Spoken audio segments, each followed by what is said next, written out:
So in this section of the workshop, I'm going to take you through a few practical applications of Soundtrap with regard to the Leaving Cert Set Works. So what you can see here on the screen at the minute is the second movement from Bach's Cantata 78. And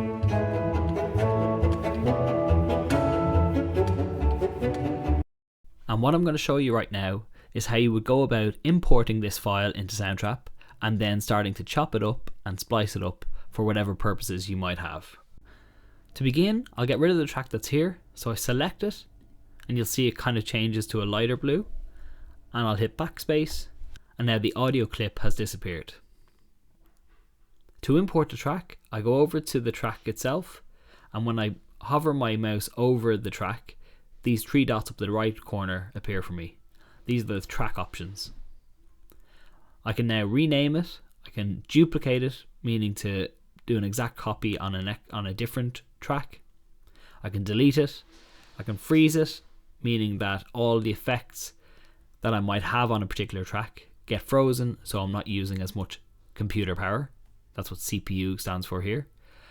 Or then I can import a track, or I can export this particular track, and then I can change its color.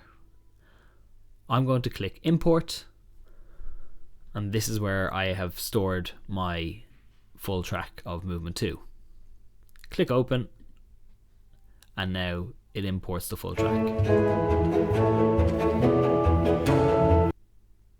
I'm now going to talk through a few scenarios where you might want to cut this audio up or chop it up into different bits. The first one that I'm going to tackle is highlighting the different sections of this movement 2 so that it's easier to digest for students. To zoom in to where my playhead is, I hold down Command on a Mac or Control on a Windows computer, and I press the right arrow button.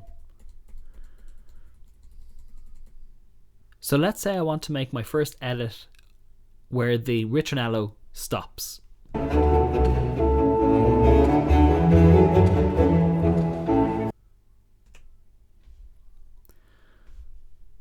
So again, while holding down Command or Control and hitting the right arrow, I can zoom into this moment. So now I click any blue part of this clip, and while it's selected like that, I can hit Control and E, which is the shortcut to split the track. While holding down with my mouse this right clip, I can take it apart. I would now at this point rename the first one intro.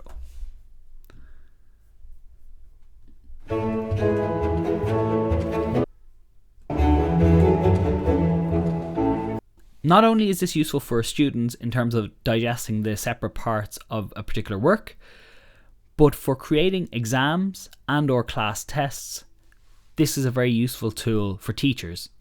If I want the track to fade ever so slightly at the end, like you hear on many excerpts in exam situations, all I have to do is hover my mouse over the clip, and up the top right corner there's a little white circle. If I pull that back this way, you can get a fade option. Or taking the scenario of an exam, if I wanted to repeat this ritornello theme 3 times to answer a series of questions, I would take my larger clip here, move it over to the right, and to do that all I'm doing is holding down my mouse and shifting it across. And then I can select this clip, and while that's selected, hit Control and C or Command and C on a Mac. Then what I'll do is I'll place my playhead wherever I want to paste this clip again, and I'll hit Control and V or Command and V. In between these clips, I may want to record myself saying excerpt 1 for the first time, excerpt 1 for the second time, and so on. And I can paste this as many times as I wish. Another handy way of doing this is holding down Option on a Mac or the Alt key on a Windows keyboard. I can drag this clip while holding that button down, and it will also do the copy and paste thing, but it's a drag and drop, which makes it a bit quicker.